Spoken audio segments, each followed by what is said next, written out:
Apa yang pernah kita lihat, yang pernah kita dengar, tergantung paradigma apa yang pernah dijejalkan kepada kita. Hari ini kita mengatakan, kalau kita baik sama Allah, Allah akan baik sama saya. Dan kalau saya tidak baik sama Allah, Allah akan mengazab saya, menghukum saya. Itu paradigma. Itu bukan Allah yang sebenarnya. Bagaimana mungkin Dia yang Maha Pengasih, yang Maha Penyayang menyiksa hamba yang dicintainya? Betul apa tidak? Tetapi paradigma itu masih ada di otak kita. Sampai-sampai kita lebih suka memposisikan Allah sebagai mitra dagang kita daripada memposisikan Allah sebagai kekasih. Para hadirin semuanya, kebenaran itu selalu ditemukan dalam kesederhanaan, bukan dalam keruwetan, bukan dalam kerumitan. Siapapun yang berbicara kebenaran tetapi rumit, yang dibicarakan itu pasti bukan kebenaran. Sederhana saja. Ikan mengambil kehidupan dari tempat dia hidup, yaitu air. Jadi kalau ikan tinggal di laut, tetapi dia tidak mengenal garam, wajar, namanya juga ikan. Dia hidup di air, hidup di samudra, tetapi masih saja bertanya tentang di mana samudra. Wajar, namanya juga ikan. Ikan baru sadar bahwa dia selama ini mendapatkan kehidupan dari samudra tepat saat dia kena pancing. Tepat saat dia kena jaring. Begitu kena pancing, kena jaring, dia keluar tuh dari samudra, baru tidak tenang. Padahal waktu di air dia tenang. Begitu dipisahkan dari air, baru dia tidak tenang. Yang senang mancing, coba perhatikan. Ketika ikan ada di air, tenang aja. Begitu terangkat saja ke udara, tidak di habitatnya, gelisah ikan. Jadi ikan baru sadar kalau dia selama ini mendapatkan kehidupan dari tempat hidupnya tepat saat dia keluar dari habitatnya. Betul apa tidak? Kita mau menunggu begitu? Burung tiap hari mengangkasa, terbang ke sana kemari. Tetapi sampai sekarang dia tidak kenal yang mana itu angkasa.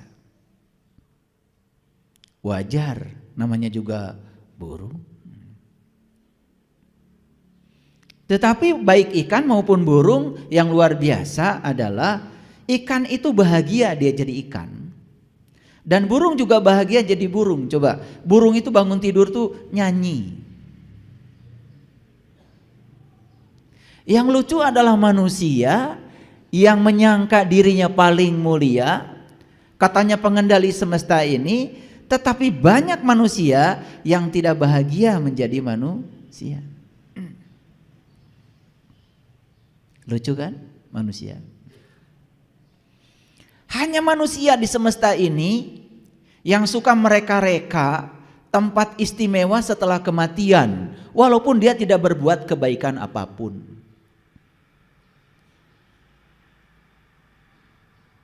Pohon pisang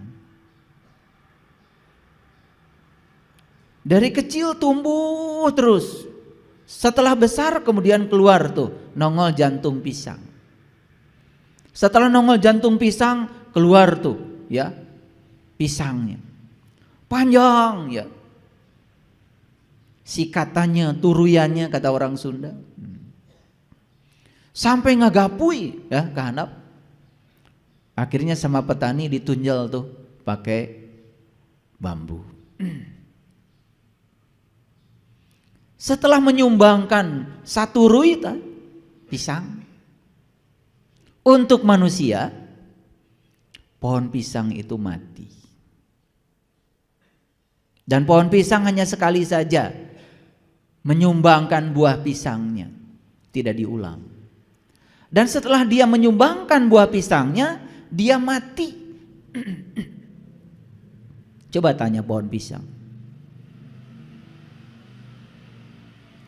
Nanti kalau udah mati, kalian ingin di mana tempatnya? Pernah nggak bilang pohon pisang, oh nanti saya pengen tinggal di surga? Pernah nggak? Enggak. Setelah dia melaksanakan tasbihnya, setelah dia memerankan peran yang diberikan semesta kepadanya, menyumbangkan pisang buat manusia, bahkan dia tidak sama sekali mengambil satu buah pisang pun untuk dirinya.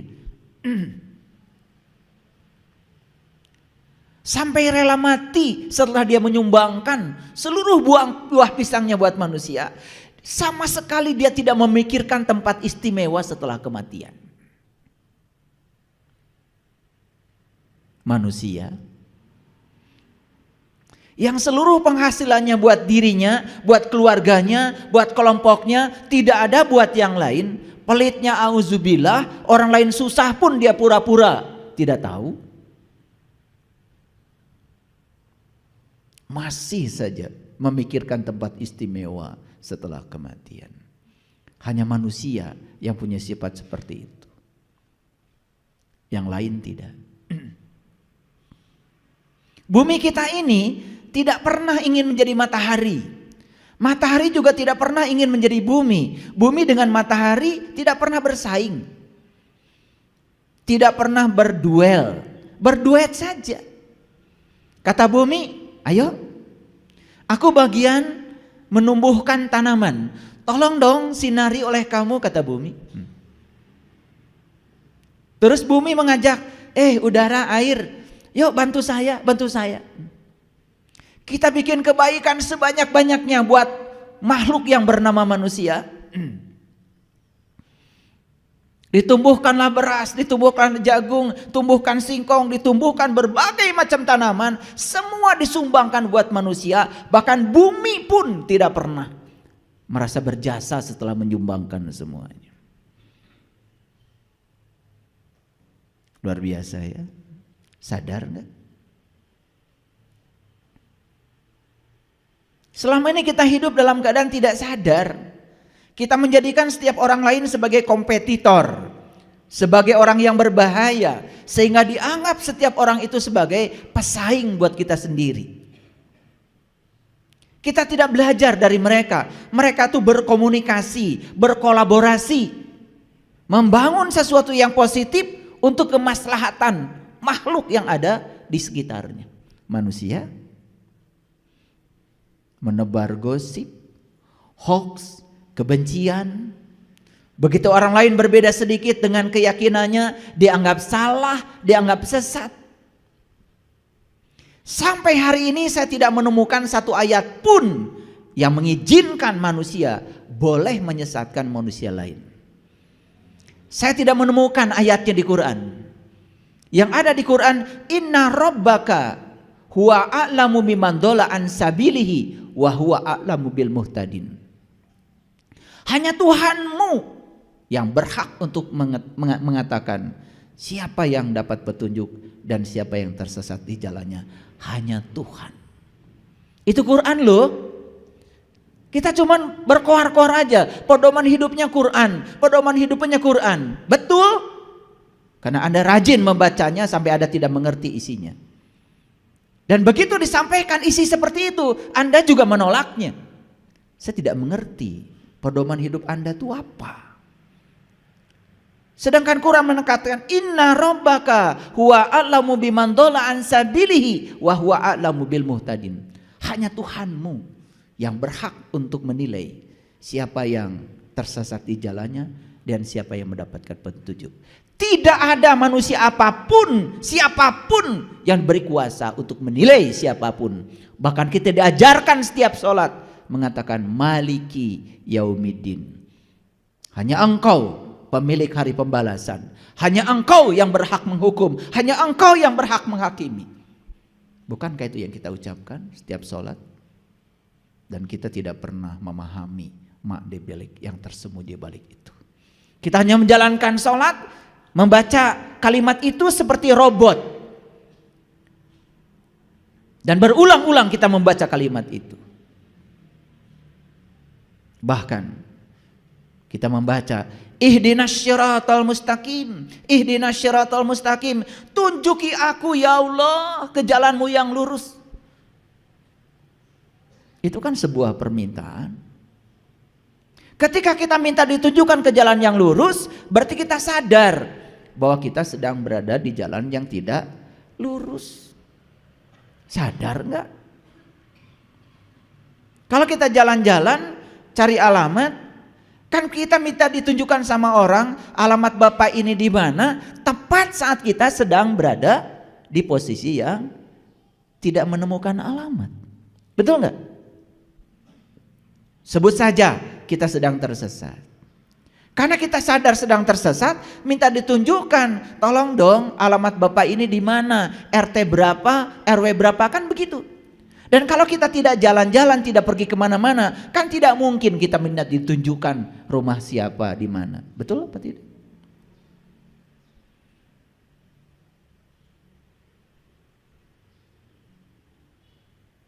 Dan hari ini saya akan berbicara bahwa kebenaran itu selalu ditemukan dalam kesederhanaan, bukan dalam kerumitan. Yuk sekali lagi, ikan tadi mengambil kehidupan dari mana? Dari tempat hidupnya, air. Burung mengambil kehidupan dari mana? Dari tempat hidupnya, angkasa.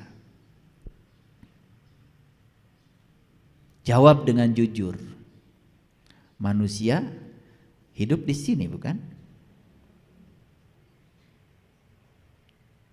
Di ruang kosong bukan? Ini tempat kita hidup. Sadar enggak? Kalau sekarang kita sedang mengambil kehidupan dari sini. Betul? Dan kita suatu saat akan mengembalikan kehidupan ke sini. Makanya orang mati disebut menghembuskan napas yang terakhir. Kemana?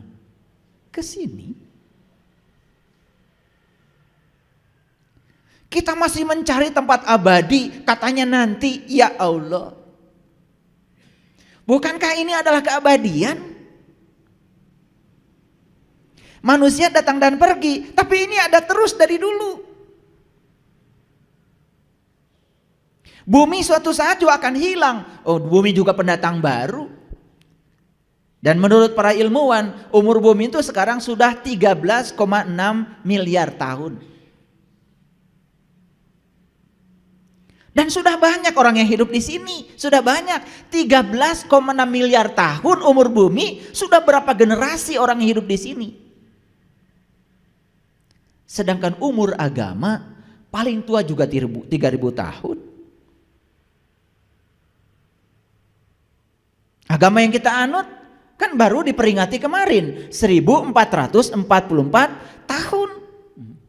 Sedangkan bumi ini sudah berumur 13,6 miliar tahun. Apa kita berani menyatakan leluhur kita dulu celaka semua? Gara-gara berbeda dengan yang disebut dengan agama oleh kita hari ini? Apa leluhur kita sebodoh itu? Lo tidak mewariskan nilai-nilai kebaikan kepada kita? Betul apa tidak? Ini saya berbicara sains, saya berbicara data, saya berbicara fakta. Bukan berbicara ngawur. Dan silakan ya, cek omongan saya. Para ilmuwan fisika sudah bisa menemukan. Kenapa? Sekarang sudah banyak tekniknya. Umur batu saja sekarang bisa diukur kok. Ini batu umurnya berapa tahun? Bisa. Tidak usah pakai ilmu tinggi-tinggi, ada yang disebut dengan ya ilmu radioaktif.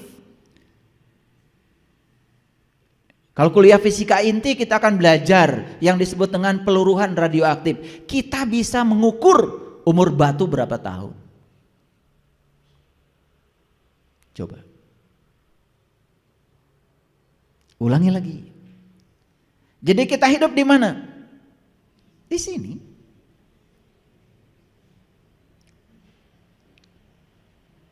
Jelas? Sederhana?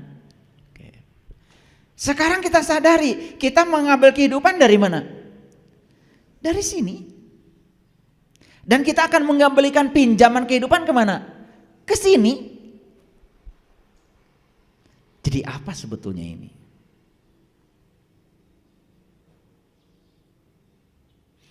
Ya tempat hidup, tapi bisa dijelaskan? Ya nggak bisa. Dan kemanapun kita pergi, kita akan ketemu ini, akan ketemu ini. Benda-benda langit datang dan pergi. Semua yang bersifat materi datang dan pergi. Hari ini di depan rumah kita ada pohon pisang, besok sudah tidak ada lagi. Semua yang bersifat materi datang dan pergi. Tetapi ruang tempat tumbuhnya pohon pisang kita ikut pergi. Sadar enggak? Kita belajar keabadian jauh sekali ke sana pakai ilmu katanya. Sampai tidak sadar yang sekarang, di sini saat ini sekarang. Sampai orang tua kita tuh menyebut ini tuh namanya Sang Hyang Taya. Taya teu aya. Eueuh tapi aya, aya tapi eueuh. Isi tapi kosong, kosong tapi isi. Itu saja tidak disadari.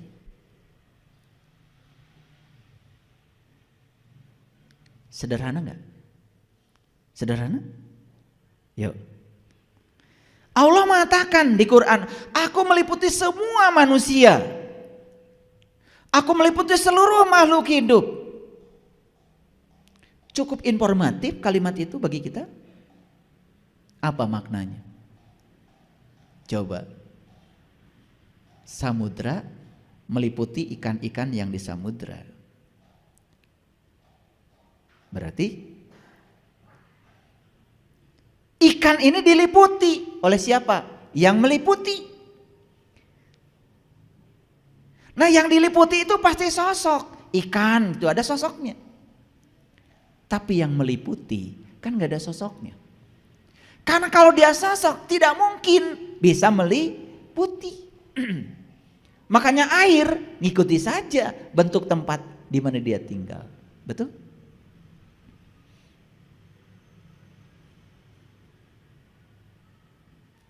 Nah ini manusia diliputi. Allah mengatakan aku meliputi segala manusia.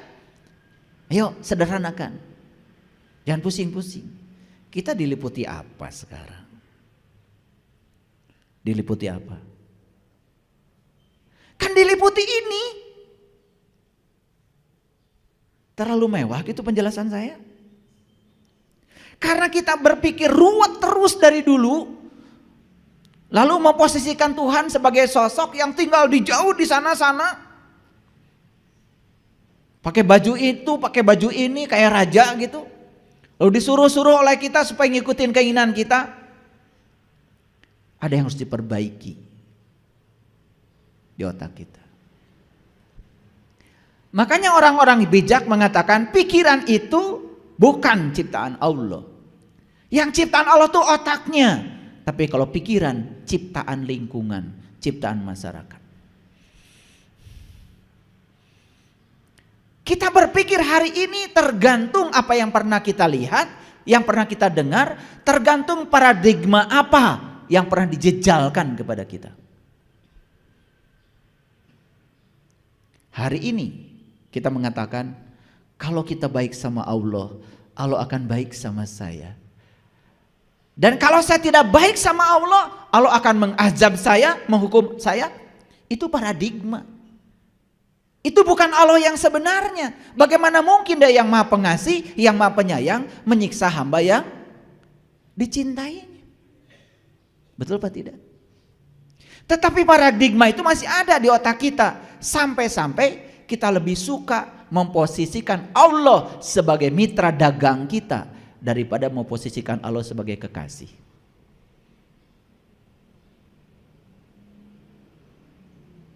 Wah, saya sedang banyak masalah nih, kayaknya saya harus tahajud.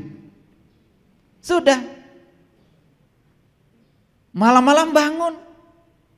Begitu bangun, kata malaikat, tumben.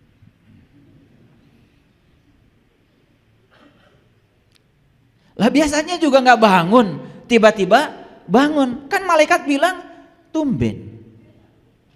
Tetangga kita nggak pernah datang ke rumah kita, tiba-tiba datang, pasti bilang tumben. Dalam batin pasti bilang, ada apa ya? Pasti pinjam uang. Karena tumben itu berikutnya adalah muatan. Coba ya, tidak pernah menyapa kita, tidak pernah baik sama kita, apalagi memeluk kita, tiba-tiba ketemu memeluk kita, pasti bilang tumben.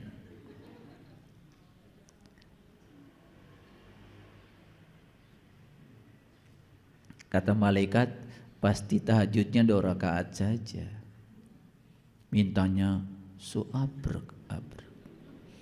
Karena kita terlalu biasa menjadikan Tuhan itu sebagai mitra dagang kita, bukan menjadikan Tuhan sebagai kekasih. Kalau orang yang menjadikan Tuhan sebagai kekasih, namanya kekasih itu melakukan kebaikan bukan karena kebaikan kita. Dan kita pun melakukan kebaikan kepada Tuhan, tidak pengen apa-apa, melakukan kebaikan, ya melakukan kebaikan saja. Begitu enggak ibadah kita? Tidak.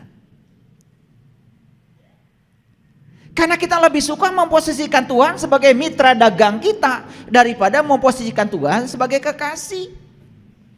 Ya, hidupnya ya seperti itu saja. Dari waktu ke waktu kesadarannya juga begitu-begitu saja. Itu paradigma, karena dia menempatkan Tuhan di pikiran dia seperti itu. Kenapa pikiran seperti itu? Karena dibesarkan di lingkungan yang seperti itu. Setelah itu dia mengizinkan agar dia menjadi seperti lingkungannya, tidak menjadi dirinya sendiri. Dan kalau semua ditanya, pasti tidak ada argumen. Kenapa Anda takbiratul ihramnya seperti itu? Pasti jawabannya, kan orang lain juga begitu. Dan kenapa ketika Anda sholat mengacungkan telunjuk, bukan jempol? Karena orang lain juga mengajukan telunjuk. Itu saja jawabannya. Tidak ada argumen yang masuk akal. Padahal Nabi Muhammad sudah mengatakan as-sholatu mi'rajul mu'minin. Dalam gerakan sholat itu ada simbol, ada tata cara untuk mi'raj. Mi'raj itu bahasa sastra, bahasa Qur'annya adalah liko. Walaupun di Quran ada Quran surat Al-Ma'arij, itu juga cerita tentang perjalanan menuju Tuhan. Tapi Quran lebih banyak menyebut kata liko, itu perjumpaan. Jadi gerakan sholat itu dari takbir sampai salam, isinya itu syarat sekali dengan simbol-simbol. Kita nggak ngerti maknanya apa. Kita hanya melakukan itu sebagaimana orang lain melakukannya. Begitu bukan? Oke.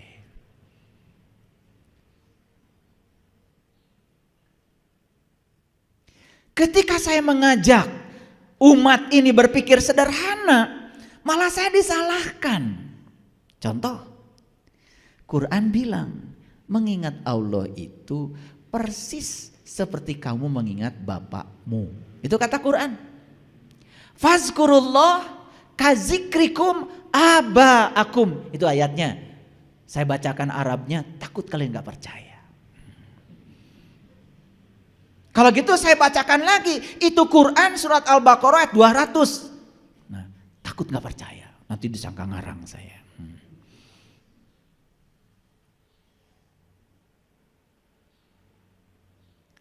Jadi mengingat Allah itu persis seperti kamu mengingat bapakmu.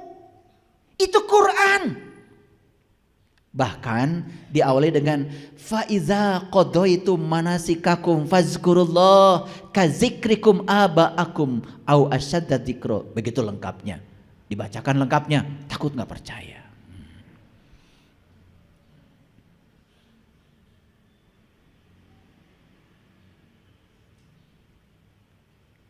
Sekarang saya tanya, sekarang ingat gak sama Bapak? Ingat gak sama Bapak? Bapak, ayahmu, abi, abah. Ingat sekarang? Ingat? Ada suaranya? Gak ada. Dan yang bisa ingat sama bapakmu hanya orang-orang yang kenal bapakmu. Ini omongan saya masuk akal nggak? Kan yang bisa mengingat bapakmu satu kamu anaknya, yang kedua tetanggamu yang pernah jumpa dengan bapakmu, yang ketiga siapapun orang yang pernah jumpa dengan bapakmu.